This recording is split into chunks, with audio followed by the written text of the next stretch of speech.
thank you for joining this episode of Soul Love. If you want to find out more about what we do, you can find it below. And I'll see you in the next episode. Much love. Before we start the next Soul Love conversation, I want to invite you to check out my amazing book, Activating the Flower of Love, a sacred guide for manifesting your deepest desires and highest calling. This sacred book, filled with powerful tools and activations, will guide you to open your heart to the beauty and wisdom within you, empowering you to create the life you deeply desire from the foundation of love. You can find Activating the Flower of Love in all the major online and offline bookstores in ebook or paperback, or you can check it out through my website, kimnes.nl. where you can also discover the different ways of working with me and the latest updates on new starting programs. Enjoy this next episode of Soul Love.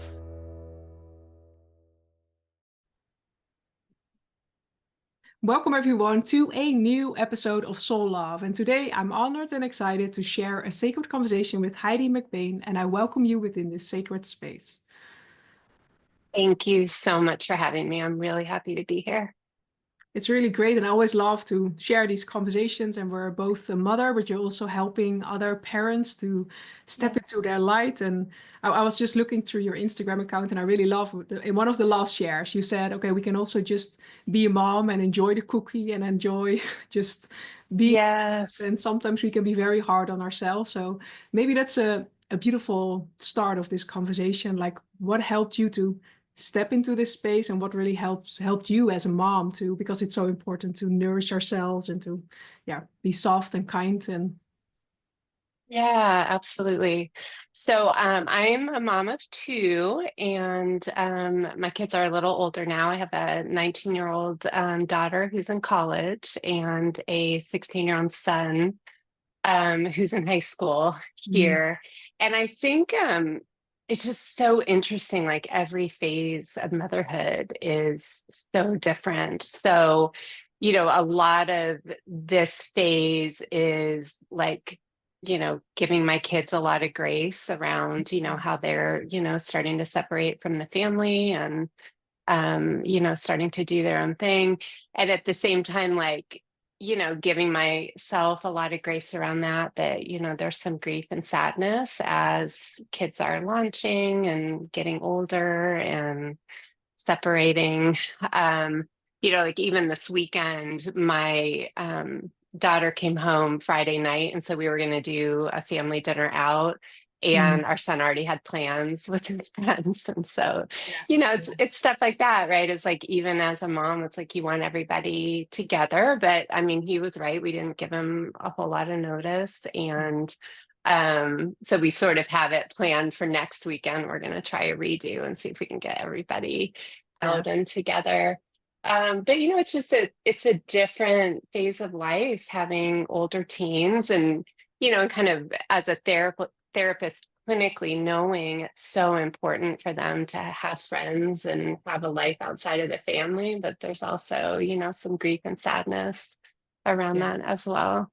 And what I love in your shares is that both can be present, because sometimes we can only focus like, okay, we really want to hold on to them, or just whether it's children moving out or just in general trying to control a situation, but it can be both present. So the sadness of things changing, but also honoring them in their growth and in their identifying who they are and what they want in the world. And But I think it's so important to, and I don't know, what do you do to support yourself in that, and all the moms that are going through this phase, like, so I have a lot of, kind of self-care practices that are really focused inward, right? Because so often we hear self-care like go to the spa or go. And I think, as a therapist, to me, self-care is more like, how do we check in with ourselves and how do we really take care of ourselves inwardly? So, something I do every morning before I see my clients, and I did this morning before I saw you, I do a 5-minute meditation, just a quiet meditation, just, so I can kind of be with myself and just kind of, watch my my thoughts kind of wander and then bring myself back to the breath. And then what I do, with, the thoughts that kind of come up is after the 5 minute meditation, I do a couple pages of journaling and just kind of channel that somewhere. Cause I feel like that's stuff that maybe wants to be seen. And so, it's like, how do I create some space for that? And then, after I see clients, I usually do some kind of workout in the afternoon. So it might be a walk or it might be weights, depending on just what kind of movement my body is needing. Sometimes it's stretching. We were all sick here last week. And so it's like, I didn't go to the gym, but I was trying just to be really gentle with my body and maybe just, kind of stretching and listening to what I need. And then I'm also really big on like before bed, like what can you do? Like we're so great, especially when our kids are young, like having these transitions, they do bath and then we read and then we write, like all the things. And then, how often do we actually do that as adults? And so I like to really just slow things down at night a little bit and, have a transition. I know they call it like sleep hygiene. I just consider it like the transition to bedtime. Like, what are you doing in that space? And so I do a 2 minute quiet meditation at night. So just a really short one. And then I usually do some type of reading. And so that just kind of relaxes me into sleep. And I think sleep's also so important throughout all of this. It is. I love that. But what I love is you're really tuning into your body, because sometimes also in our self-care routine or our self-care thoughts, we can also create this schedule of, okay, now I need to do this. And now, like you said, Right. with sports or letting our body move, like, okay, I need to go to the gym or I need to, but there are days, and especially as women, we go through cycles. And it's also really honoring Right. just the cycle, but in whatever phase we are in our lives. But still, there are moments where we are very active and where we can do all the weights and all of that. But there are also moments where our body just asks softness, like hiking or walking, and it's really what I love in your share. And Yeah. I think that's such an important message in this time. It's not forcing our body in, again, what our mind likes to, like, okay, yes, movement is good, but every day tune into what kind of movement does your body really want or need, or because otherwise we're still pushing ourselves. Yeah. Then it's self-care or me time, but I'm still pushing myself out of my boundaries or out of my, so I think that's such an important thing to do. And I think you continue to learn so much about yourself if you're tuned in. I mean, I would say when I was younger, right? Like I would still try to push myself to go to the gym, right? I'm going to be sick at home or I can be sick at the gym, Yeah. right? So it's like, well, why don't I just go, do my thing and and spread my germs around, right? So now I think it's a little bit more tuned in with my body doesn't need that. And I don't want to be going out, getting other people sick. Right. So I Yeah. think, sometimes when we're younger, there's almost like a selfish part of like what I'm supposed to be doing. And I think there's, I don't know, like more just grace and maybe just more leaning into relaxing and just being in the moment. And if your body is saying, hey, you need to rest, like what, let's slow down and rest. Or, last week, like I took a whole lot of naps after work because I wasn't feeling great. And that felt a lot better than pushing my body to do something that it wasn't wanting to do. Yeah. At one point, and I know that in my own life as well, at one point that also asks its toll when we keep pushing our bodies. Like we can do that for a week, maybe even years, Yeah. but at one point it will knock on our door and say, okay, now you really need to listen. And most of the time, we've Yeah. pushed it away. The knock is not so nice as when we first would have listened to, okay, take a nap, rest, or yeah. But I Yeah. think that that's for me, it's such an important message also in society. Like it's so based on, okay, like we need to perform and we need to constantly put on the high pressure elements instead of really tuning in, okay, because this is our best friend. We need to, this is our body that allows us to experience life, and if we don't take good care of it, it also hinders us in a way in experiencing life to the fullness. So why not take good care? And but I think that's a shift that is slowly happening more and more. Yeah. I totally agree with you.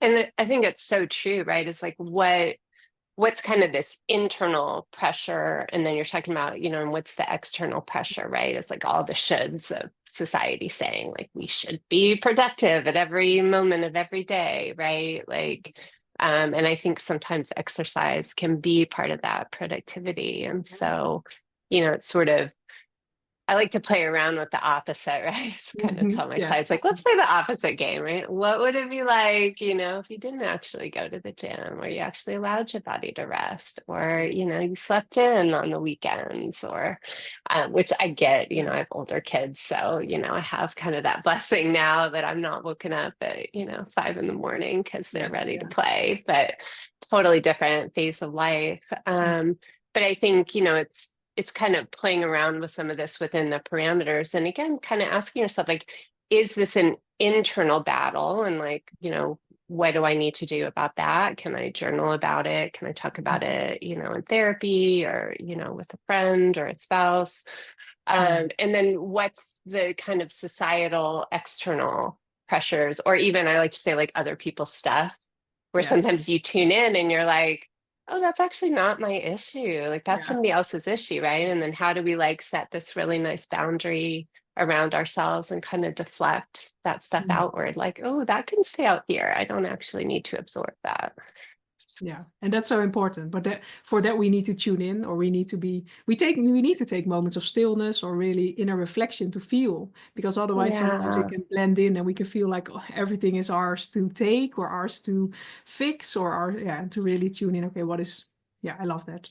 And also what I loved in yeah, your share was the journaling, because there are a lot of things also in our healing journey. There are a lot of things that will shift immediately, but others also need acknowledgement or recognition. And what I love about right, journaling, it's this safe space for yourself to give yourself and the wounded aspects of our being the acknowledgement it needs, but it's also right. in the safe cocoon of Yeah, exactly. I mean, I like to say it's like a place you can put like the good, the bad, the ugly. yeah. And it's, your own sanctuary. And I think what you were kind of talking about too is like our shadow sides, right? It's like Mhm. we all have these sides of ourselves that, can feel scary, or can feel like, we're supposed to just shove them down and not address them. But it's like, what if you actually gave all parts of yourself room Mhm. to be, and where can you Yeah. do that in a safe place? And then, I tell this to people too. It's like, and you don't have to keep this stuff, Mhm. like sometimes it's like, the art of writing. And I really Mhm. recommend that over, there's digital apps. And I think, there's a place for that too. But when we're talking about like therapeutically writing, like pen to paper, pencil to paper, get the stuff out of your mind, get it on a piece of paper, read it. So maybe you get some new perspective. And then like you can shred it, you can rip it up, you can burn it, right? Like you can do whatever you want with it. Like that there's a way to also release some of this, Mhm. right? And so I think, yes, some people like to keep everything, and I definitely understand that, but there is something really therapeutic in being able to release some of this, through getting rid of it. Yeah. So, Yeah, it's such a important. You can, yeah, there are many ways like burning, or even like at one point I also put a seed, like put it in the ground and put a seed on it, so that out of the pain oh, the that's flower grows. Yeah, beautiful. but then I it's giving a love different life. that. Yeah, so Yeah, that's really beautiful. it's a transition. We are embrace it. Yeah, Yeah, I and know. I'm going to use that one now yeah, because, so as yes, we get hopefully closer into spring, right? I mean, yes, there's something really beautiful and like growth coming from, pain, from yeah, hurt. yeah. Yeah, I love And it's it. really also, as you shared in meditation, because sometimes we can also feel like in meditation we're judging our thoughts, but most of the time is a deeper part within us that is ready to be seen or to be acknowledged, or Mhm. it comes up for a reason, and it's not to dive into the Yeah, story, but it's like having time for both. So I think that was beautiful as you shared, like the meditation and the stillness, but then also honoring all the thoughts that popped up, because otherwise it keeps on looping or yeah, it keeps on coming back, or it's really sometimes I also share, like, if it was an inner child part, we can keep pushing this inner child away, but it keeps on becoming louder and hmm, louder, and through journaling or other ways yes, we give it the acknowledgement, and in that it softens and it opens and the energy starts to flow again. Yeah.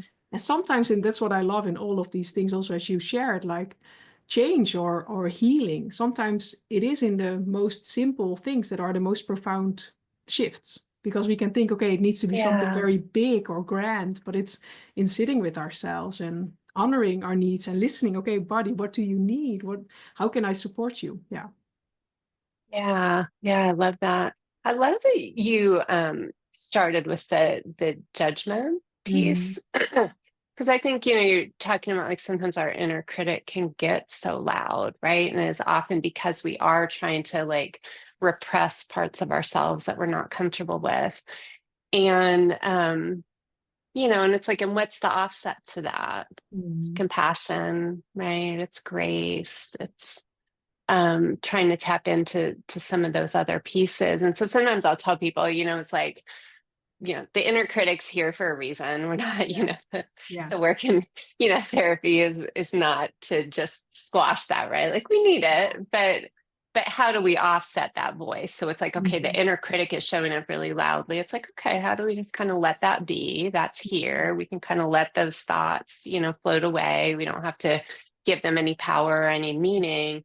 And then how do we offset it with like that kinder, gentler, more compassionate voice? And so it's like, to me, that's kind of the offset is like, okay, that can be here. And right. So now we're back to the, both can Yes. be true. And, we can also have self-compassion, right? And, Mhm. and what is compassion say in this moment? So judgment is saying, this thing, and compassion would say, something much kinder, much more gentle. Yeah. Yeah. I love that. And that's so important. And I'm also curious because you're a mom, but you're also working with parents for many, many years now. What has been Yeah. all the parents tuning in or trying to become a parent or all of that? What has been profound like insights or things that really help or to move through the different Yeah. phases of parenthood and to really also honor yourself and yeah. Yeah.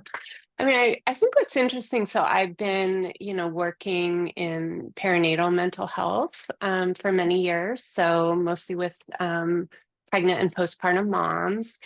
And what I've kind of noticed as, I'm aging and as, some people have stayed with me quite a while, right? And so we're kind of in this, you know, other phase of life, right? Where, kids are older, where, a lot of us are in perimenopause, Mhm. is that a lot of the same kind of hormonal things seem to be showing up when it comes to like hormones and mental health. And so that's been kind of fascinating to me. I've been doing a lot more trainings and like, kind of like perimenopause, menopause, Mhm. and then just kind of seeing some of these links, which I think is like this helpful place, when you're looking at all of the transitions that we go through as women, right? So, kind of starting with our first period, Mhm. do you have PMS symptoms? Do you have, PMDD or anything else going on? Kind of moving into how hard was it for you to conceive? Did you have Yeah. to have, intervention? Was it pretty easy? And then what happened during, pregnancy, birth, postpartum, and then now, we're kind of jumping forward, right, into and what's going on kind of hormonally with Mhm. perimenopause and menopause. And so, kind of my first thing is like, how do we involve other people in here, right? So a Mhm. lot of times, it's like I'll be doing the mental health piece, but we'll also have, doctor, midwife involvement, right, for the medical. Sometimes we'll have psychiatric care, if somebody's on medication. And then how do we kind of merge all of those, right? So people Mhm. feel kind of like really wrapped around in services. And I would say that's kind of, to get people kind of back to baseline. But then Yeah. really what you're talking about is like, and then how do we get people thriving from Mhm. there? Yeah. Right. So it isn't like, well, how do we just get you, through the Yeah. day and you're doing okay? It's like, no, like, how do we get you to a place where, you're looking forward to your day? And so I think, some of the work is so much around like, how do you stay centered and grounded, or how do you tap into like, inner peace and inner calm when, especially like with kids or young kids, I mean, well, Yes. growing Yeah. up, even teenagers, right? You have like, Yeah. tantrums and noise and chaos, and, your environment is maybe, not as neat and organized as you would like. And so I think like sometimes that's so much of the work, right? Is like, Mhm. regardless of where you're at in this Yeah. process, if you're just starting out, trying to get pregnant, to, maybe you're in like, perimenopause or menopause, right? And we have all of Mhm. these transitions in between. Is how do you stay centered and grounded when often there is a lot of chaos kind of going on around us? And so I think it's, building off of some of the places where we started from, right? Is meditation is often a huge part of that. Journaling is often a huge part of Mhm. that. Having some type of movement in our day, right? I would say especially outside. I know it's been Yes. cold here, so I mean, I'm also not great about it when it's cold. I sort of have to check in, like, is a walk outside going to make me Mhm. grumpier, or is it actually Yeah. going to, add to my mental health and mental wellness? But, often if, the weather's nice and it's not too cold, right? Or even if it's cold and you get super bundled up, like just being Mhm. outside and breathing in some fresh air can be really helpful.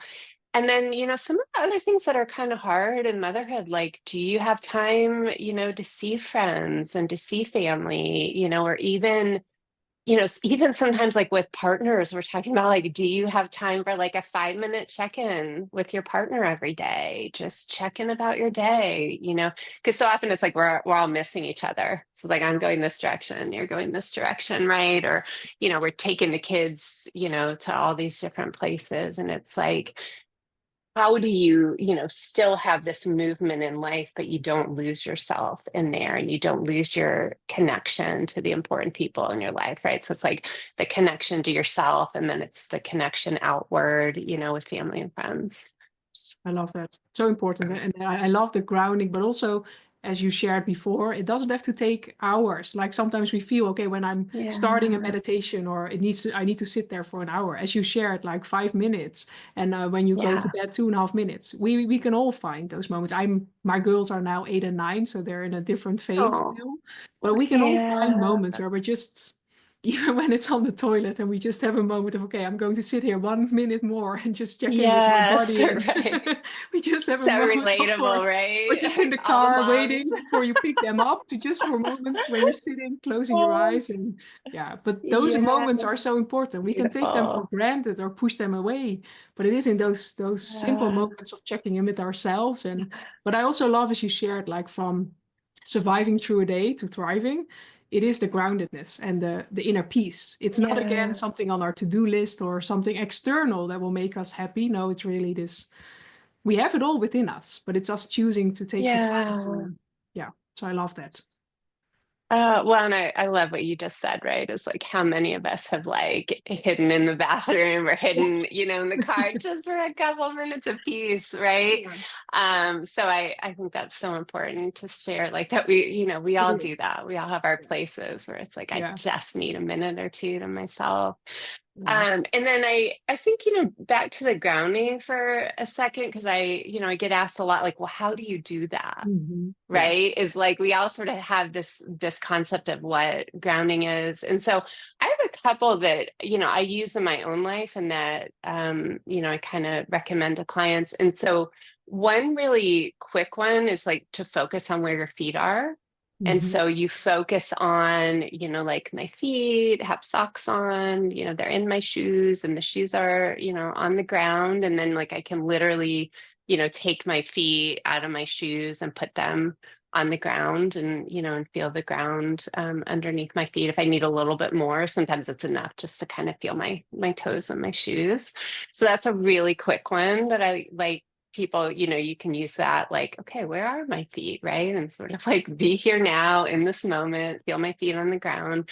And then another one is to focus on our senses. And And to me, like you can just start with one. Like I know there are all these, social media, like do 5 of this and 5. Like I can never remember Yes. that. And like, I'm a therapist. Like I'm in this field. Like we're supposed to do 5 of which one? To me, it's like your 5 senses. Yeah. Hone in on the one that's showing up.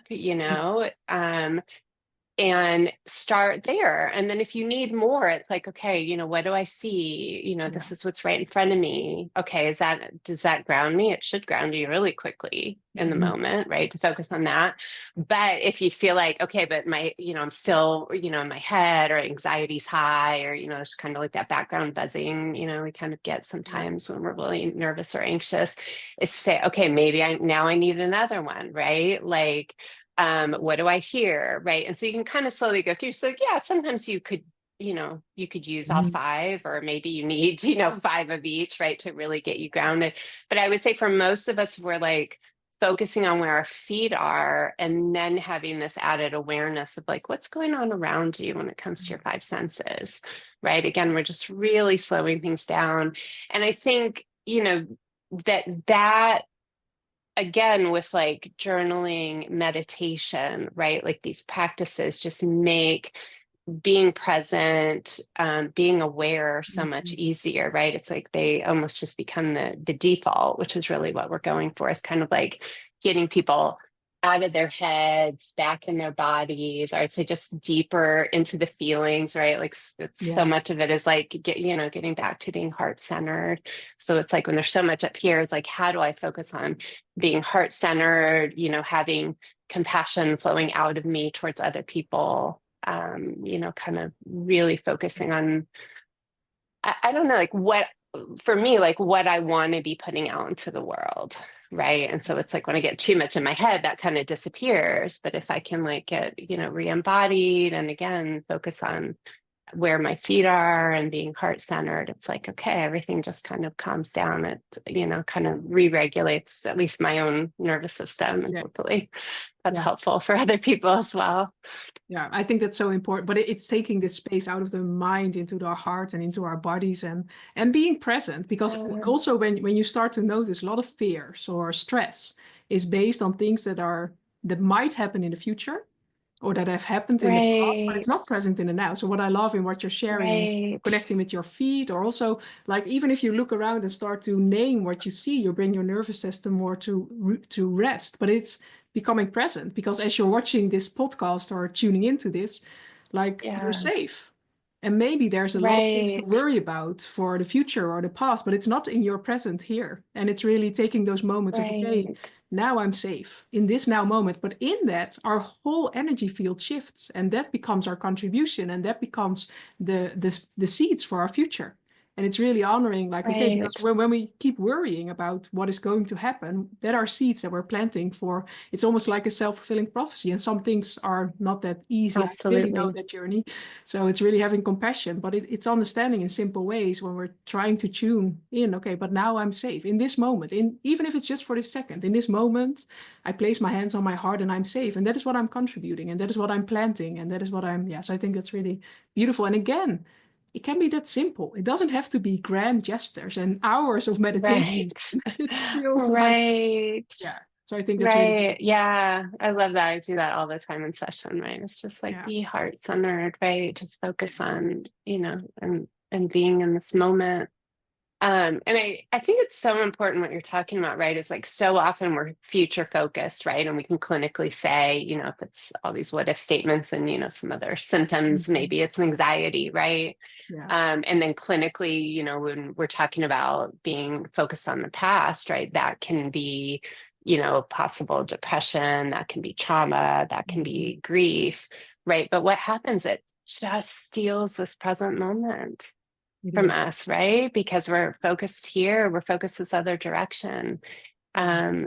And so it's like then life just kind of passes you by. Yeah. Um, so yeah, It's it's taking I think ownership. such a Yeah. practice. It is. Yeah, yeah, yeah, exactly. Yeah. Thank you. I really love that. But I also found it interesting, like what you shared about the different phases, like getting our first period, but also going through that there are Mhm. similarities. I didn't know that. Similarities between, okay, having our first child and going through all, and then menopause and all of that, that there are, yeah, interesting.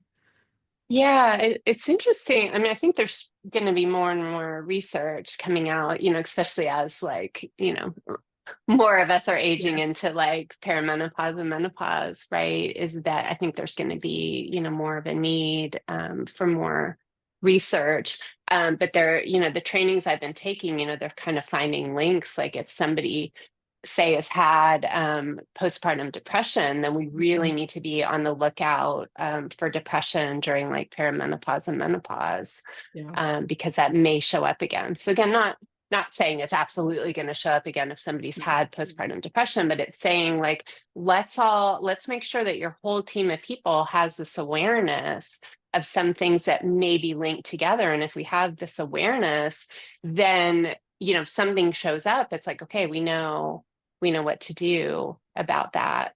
Or for me, like, I love when people come in during pregnancy because it's like we can get in front of a lot of stuff before they enter into postpartum.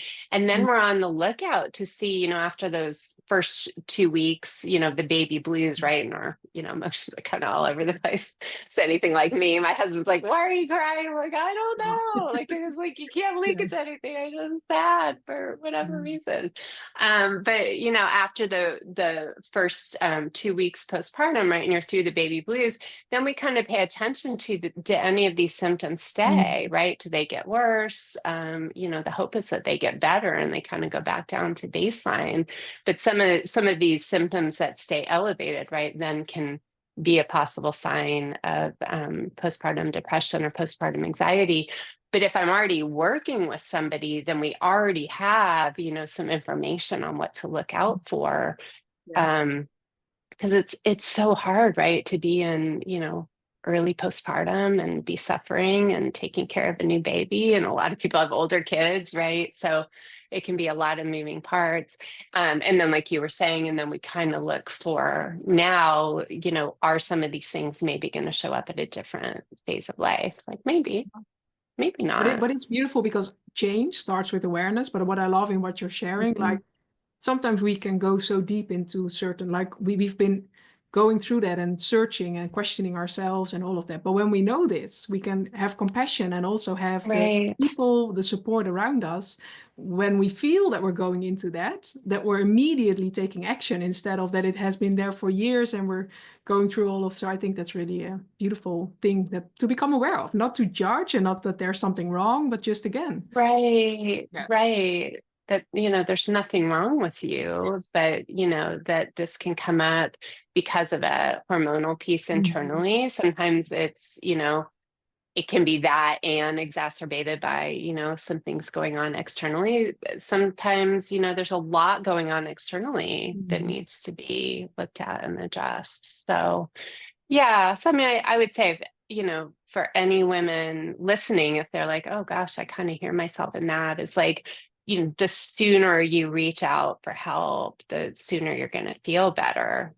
So often we kind of let things go like, oh, the like time's going to heal some of this. And Yes. sometimes it does. But, a lot of times what we'll see is maybe somebody had kind of some lower level symptoms of, Mhm. say, postpartum depression or anxiety with their first, didn't get any treatment. And then what do we see when they have their second? This piece really goes up. So, Yeah. so again, not for everybody, but sometimes we'll see like when we backtrack is like, oh, this was actually missed in here. And so this is maybe part of why it's showing up, so loudly in this phase of life.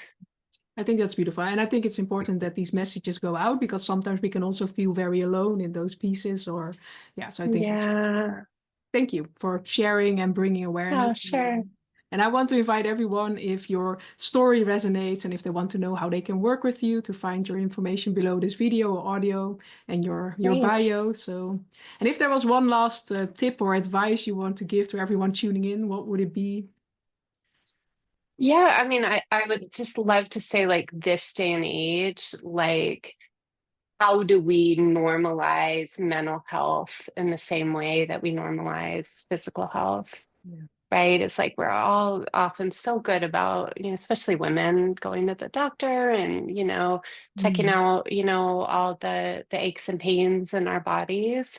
And it's like, how do we do that mental health wise too, so that we can like truly just get rid of the stigma and just normalize it, right? And I don't know, I have this saying, that wouldn't it be great if like everybody was doing their own work? Like how different would our world be if everybody, right, was embracing, therapy and doing our own work and um yeah, and just putting that like back out in the world, right? Mhm. For our families, for ourselves, for our communities. So I would say that would be the biggest thing. Yeah, I love that because it's all what it reminds me of as you share this as well. When we can be compassionate with ourselves, we can also have more compassion for the world. And if that is our contribution, I think Yeah, it's such a beautiful message. So thank you. yeah.